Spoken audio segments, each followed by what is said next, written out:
அனைவருக்கும் என்னுடைய ஜெய்பி வணக்கத்தை தெரிவித்துக் கொண்டு, நியாயமாக சொல்ல போனால் எனக்கு மட்டும் கட்டுப்பாடு விதிக்கக்கூடாது. ஏனென்றால் நான் என்னுடைய தலைவரை பற்றி பேச வந்திருக்கிறேன். எப்படிப்பட்ட தலைவர் என்றால் 10 நிமிடம் சட்டமன்றத்தில் பேச அனுமதித்தார் சபாநாயகர். 28 நிமிடம் பேசினார். 6 முறை மணி அடிக்கப்பட்டது.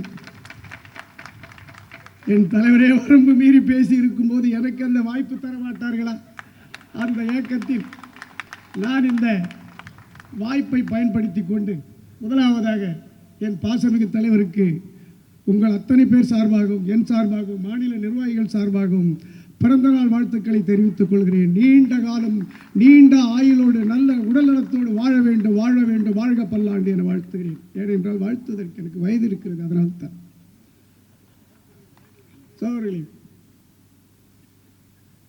தென் அமெரிக்க நாட்டினுடைய கியூபாவினுடைய புரட்சியாளர் சிறையில் இருந்து எழுதிய புத்தகம் வரலாறு என்னை விடுதலை செய்யும். அந்த புத்தகம் கியூபா நாட்டு மக்களை புரட்சியாளர்களாக்கி அந்த நாட்டை விடுதலை செய்தது. நம் தலைவர்களுடைய 4 ஆண்டு கால அர்ப்பணிப்பு சட்டமன்றத்தில் இதுவரை 75 ஆண்டு கால சட்டமன்ற வரலாற்றில் எந்த ஒரு சட்டமன்ற உறுப்பினரும் 10 கேள்விகளுக்கு மேல் கேட்டதில்லை. 120 கேள்விகளை கேட்டு அசத்தி இருக்கின்ற வரலாற்று நாயகனுடைய தலைவர் என்பதை சொல்லும் போது நான் மகிழ்ச்சி அடைகிறேன். உண்மையிலேயே எனக்கு மிகப்பெரிய பெருமை என்பது, நானும் 75 ஆண்டு கால சட்டமன்றத்தில் இப்படிப்பட்ட விவாதங்கள் நடந்திருக்கிறதா என்று பார்த்தேன். ஒரே ஒரு முறை நடந்திருக்கிறது. அது முதுகுளத்தூர் கலவரம் சம்பந்தமான விவாதம். அதில் பங்கேற்றவர்கள் 76 பேர். ஆனால் ஒவ்வொருவரும் 5-6 கேள்விகளுக்கு மேல் கேட்டதில்லை. ஒவ்வொரு சட்டமன்ற கூட்டத்தொடரிலும் 54 கேள்விகளை 2023 சட்டமன்ற கூட்டத்தொடரில் நம்முடைய தலைவர் கேட்டார் என்றார். யோசித்து பாருங்கள். அதுக்கு தான் 6 வாட்டி மணி அடித்தாங்க. 6 மணிக்கும் அசராமல் பேசிக்கொண்டிருந்தார் நம்முடைய தலைவர். எந்த ஒரு சட்டமன்ற உறுப்பினரும் இதுவரை பேசியதே இல்லை. அதைவிட பாபாசாஹேப் அம்பேத்கரோட சிலையை நம்ம பார்த்துருப்போம். அவருடைய முழு உருவ சிலையை நம்ம எல்லாரும் ஒரு வாட்டி கற்பனை பண்ணி பாருங்க. கையில் கான்ஸ்டியூஷனை வச்சுக்கிட்டு இருப்பார், ஒரு கையை இப்படி நீட்டிக்கிட்டு இருப்பார். நாம் யோசிச்சிருப்போம் பாபாசாஹேப் பத்திரமா வச்சுக்கிட்டு இருக்காரு. அதே இல்லை. என் மக்களே, உங்களுடைய உரிமைகளையும், உங்களுடைய முன்னேற்றத்தையும், உங்களுடைய கல்வியையும், இந்த சமூக மாற்றத்தையும் இந்த சட்ட புத்தகத்தில் எழுதி வைத்திருக்கிறேன். அதோ இருக்கின்ற சட்டமன்றத்தையும் பாராளுமன்றத்தையும் தட்டுங்கள், தட்டுங்கள், தட்டிக்கொண்டே இருக்கிறேன். அது திறக்கும் வரை தட்டுங்கள், உங்களுக்கு விடியல் வரும் வரை தட்டுங்கள். பாபாசாஹேப்போட சிலையினுடைய அர்த்தம் இதுதான். அப்படி தட்டின ஒரே ஒரு சட்டமன்ற உறுப்பினர் நம்முடைய தலைவர் தான். ஒரு உதாரணமாக, இந்த கடந்த சட்டமன்ற கூட்டத்தொடரில் தலைவருக்கு எப்பவும் போல அவருக்கு அனுமதிக்கப்பட்ட நேரம் 10 நிமிஷம் தான். 13 நிமிஷம் ஆச்சு. சபாநாயகர் மாண்புமிகு சட்டமன்ற உறுப்பினர் அவர்கள் முடித்துக் கொள்ளவும் பண்ணார். தலைவர் என்ன பண்ணாருன்னா, பதில் சொல்ல போறாருன்னு பார்த்தார். பார்த்தாரு. இது இந்த ராமாயணத்தில் சொல்லுவாங்க பாருங்க, அண்ணனும் நோக்கினார் அவரும் நோக்கினார். இவரும் பார்த்தாரு, சபாநாயகரும் பார்த்தாரு. ஆனால் ஒட்டுமொத்த சட்டமன்றமே முறைத்து பார்த்து கொண்டிருந்த தலைவர் என்ன சொல்ல போறாரு? ஆனால் ஒண்ணுமே சொல்ல. அப்படிப்பட்ட ஒரு என்ன சொல்லுவாங்க, ஒரு நெருப்பு கணல் போன்ற ஒரு பார்வை. அந்த லுக்குன்னு வாங்க பாரு, என்ன லுக்குன்னு, அந்த லுக்கு அது. உண்மையிலே அதை பார்த்திருந்தவன், ஆஹா இப்படிப்பட்ட ஒரு தலைவன் நம்முடைய தலைவன். ஒட்டுமொத்த சட்டமன்றமும் அமைதியாக இருந்தது. இப்படியே பார்த்தார். அவ்வளோதான். ஒரு 1/2 நிமிஷம் இருக்கும் பார்த்தது. பார்த்துட்டு அவர் கண்டினியூ பண்ண ஆரம்பித்தார். அவர் கண்டினியூன்னு சொல்லலை, இவர் கண்டினியூ ஆகிட்டார். மீண்டும் பேசிக்கொண்டே இருந்தார். 15 நிமிஷம். மீண்டும் சபாநாயகர் மணி அடிக்கிறார். ஒன்றும் இல்லை, பேச்சோடு பேச்சா சொல்றார். ஏங்க, எங்க மக்களுடைய பிரச்சனை நான் மட்டும் தாங்க பேச முடியும், வேற யாரும் பேச மாட்டார்கள், என்ன அனுமதிங்க. சொல்லுது. திருப்பி கண்டினியூ தான். பாருங்க, 234 சட்டமன்ற உறுப்பினர்கள் இருக்கிறாங்க. அதில் 44 பேர் SC/ST சட்டமன்ற உறுப்பினர்கள். உங்களுக்கு தெரியும்.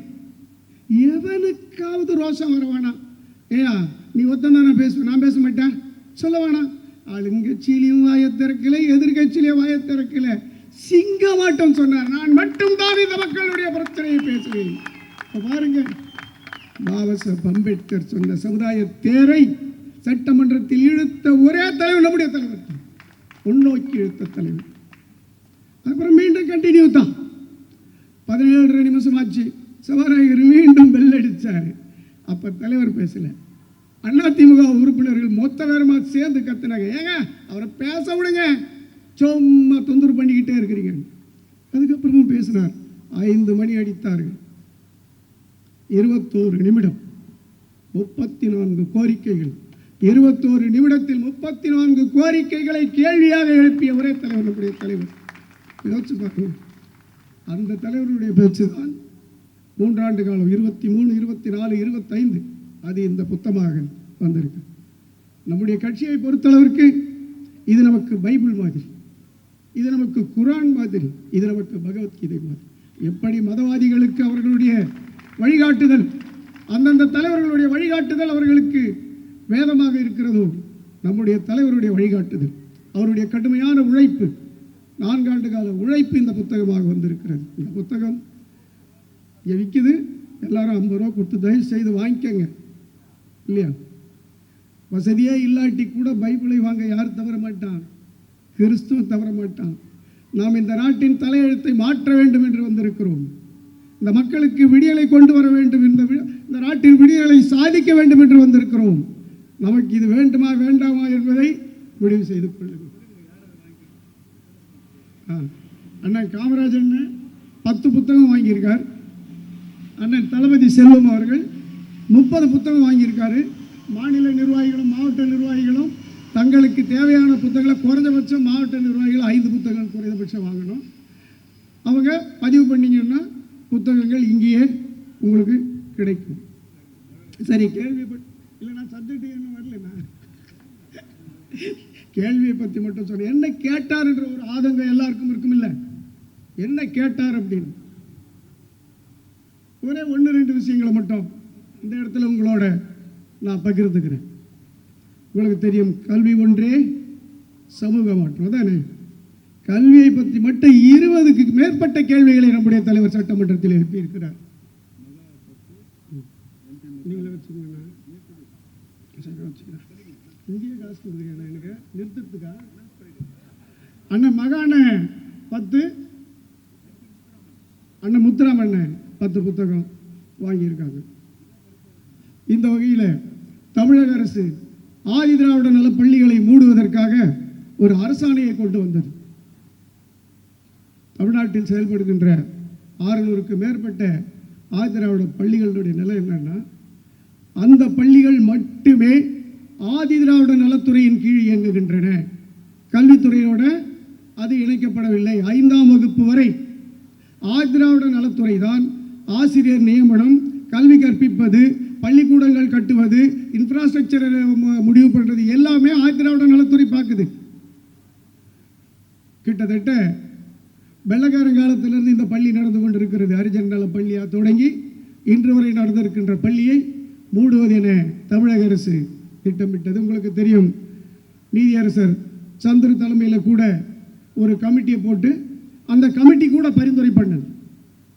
அந்த நலக்குழு கூட்டத்தில், அனைத்து கட்சிகள் கூட்டத்தில் நம்முடைய தலைவர் பங்கேற்கிறார். ஒரு தலைவர் சொல்றார், ஆதி திராவிட நல பள்ளிகளை மூடுவது எங்களுடைய கொள்கை கோட்பாடு. இந்த அரசு எந்த அளவுக்கு நடவடிக்கை எடுத்தாலும் நாங்கள் அதற்கு உறுதுணையாக இருப்போம். அவர் நம்ம தலைவர் தான். ஒருத்தர் பேசுறார், நாளைக்கு மாநாடு கூட நடத்துறார். ஒரே ஒரு ஆள் நம்முடைய தலைவர், 7 பேர் பேசினாங்க, அதில் நம்ம தலைவர் 10 நிமிஷம் தான் பேசினார். இறுதியாக பேசும்போது சொன்னார், ஆதி திராவிட பள்ளிகள் என்பது எங்கள் சமூகத்தின் உயிர் மூச்சு.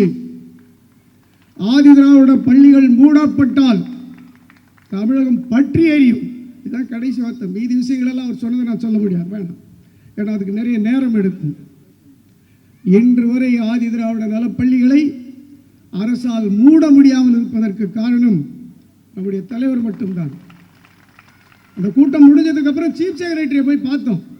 சீஃப் செக்ரட்டரி சொன்னார், எல்லாம் ஒத்துக்கினாங்க, நீங்கள் ஒரே ஒருத்தர் ஒத்துக்கிட்டீங்கன்னா பள்ளிக்கு பேரை மாற்றிடுவோம், அரசு பள்ளிகளோட ஆதிராவிட நல பள்ளியை இணைச்சிருவோம் அப்படின்னாரு. எந்த விலை கொடுத்தும் அதுக்கு நான் ஒத்துக்க மாட்டேன். இது என்றைக்குமே என்னால் ஒத்துக்க முடியாதது, என்னுடைய கட்சி கொள்கைக்கு எதிரானதுன்னு சொல்லிட்டு நம்ம தலைவர் வந்தார். வேற எதையாவது நீங்கள் சலுகைகளை கேட்டிங்கன்னா கூட நம்ம செய்வோம்னு கூட சொல்லி பார்த்தார் சீஃப் செக்ரட்டரி. நம்முடைய தலைவர் அதற்கு ஒருபோதும் ஒத்துக்கொள்ளவில்லை. அதனால தான் இன்னும் ஆதிதிராவிட நல பள்ளிகள் ஆதிதிராவிட நல பள்ளிகளாகவே இருக்குது. அடுத்து இன்னும் ஒரே ஒரு ஸ்கீமை மட்டும் சொல்லிடுறேன். சிறப்பு உட்கூறு திட்டம் என்கின்ற திட்டத்தை இன்னைக்கு நம்ம எல்லாருக்குமே தெரிஞ்சிருக்கும். 5 வருஷத்துக்கு முன்னே தெரிஞ்சவங்க எத்தனை பேர்னு கை தூக்கி பாருங்க. 5 பேர் கூட தூக்கியிருக்க மாட்டீங்க இல்லை. 1979 அன்றைய பிரதமர் இந்திரா காந்தி அம்மையாரால் பெரியவர் இளைய பெருமாளை வைத்து ஒரு குழுவை வைத்து அந்த குழுவின் பரிந்துரையின் அடிப்படையில் சிறப்பு உட்கூறு திட்டம் என்கின்ற ஒரு திட்டத்தை மத்திய அரசு அறிமுகப்படுத்தியது. அந்த திட்டத்தின் மூலம்தான் கல்வி, வேலைவாய்ப்பு, தொழில், சமூக வளர்ச்சி இத்தனைக்கும் மத்திய அரசால் நிதி ஒதுக்கப்படுகிறது, மாநில அரசால் நிதி ஒதுக்கப்படுகிறது. இதை பற்றி பொதுவாக என்னன்னா, இந்த வாலண்டரி ஆர்கனைசேஷன்ஸ் இருக்காங்க பாருங்க, என்ஜிஓஸ், அப்பப்போ பேசுவாங்க, கொஞ்சம் கொஞ்சம் கேட்கும், அவ்வளோதான், எல்லாருக்கும் பேச மாட்டாங்க. சிபிஎம் ஒரு நிமிஷம் சொல்லுவாங்க, ஏங்க அந்த சிறப்பு உட்கூறு திட்டத்தை நடைமுறைப்படுத்துங்க. 23 ஒரே ஒருத்தர் பேசினார், பார்த்தேன். அவர் ஒரு தேசிய கட்சியினுடைய மாநில தலைவர். மாண்புமிகு தமிழக அரசு கேட்டுக்கொள்கிறேன், இந்த சிறப்பு உட்கூறு திட்டத்தினுடைய நிதியில் ஒரு 10% இந்த மக்களுக்காக செயல்படுத்த வேண்டும் என்று கேட்டுக்கொள்கிறேன். சரி, வேற என்ன பேச போறாரு? வேற ஒன்றுமே பேசல, உட்கார்ந்துட்டார். நம்முடைய தலைவர் இருந்தார், நம்முடைய தலைவர் இருந்தார். அவருடைய முதல் வார்த்தை, சென்ற அரசு சிறப்பு உட்கூறு திட்டத்தினுடைய நிதியை 95% இந்த மக்களுக்காக செலவிட்டிருக்கிறது. இந்த அரசுக்கு, திராவிட மாடல் அரசுக்கு இந்த மக்கள் மீது துளியும் அக்கறை இல்லை. இந்த வார்த்தையை அவர் சொல்லும் போது எல்லாம் சிஎம் கூட பார்த்தார். ஏன்னா அந்த கேள்விக்கு பதில் சொன்னவர்ல சிஎம் 6 அமைச்சர்கள் பதில் சொன்னாங்க அந்த வருஷம் தலைவருக்கு.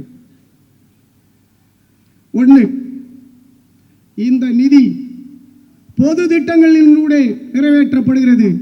ஆனால் மத்திய அரசினுடைய ஆணை, இந்த நிதி தனியாக செலவிடப்பட வேண்டும், அந்த மக்களுக்கான தனி திட்டங்களின் மூலம் தான் இது செலவிடப்பட வேண்டும் என்ற ஆணை இருக்கிறது. அந்த ஆணைக்கு எதிராக இந்த அரசு செயல்படுகிறது. ஒன்று. அதுக்கடுத்து, இந்த திட்டத்தினுடைய நிதியை அந்த வருஷம் ஒதுக்குறது 16,694 கோடி. இந்த திட்டத்தினுடைய நிதியை 60% பொது திட்டங்களுக்காக மடைமாற்றுகிறது இந்த அரசு. மீதமுள்ள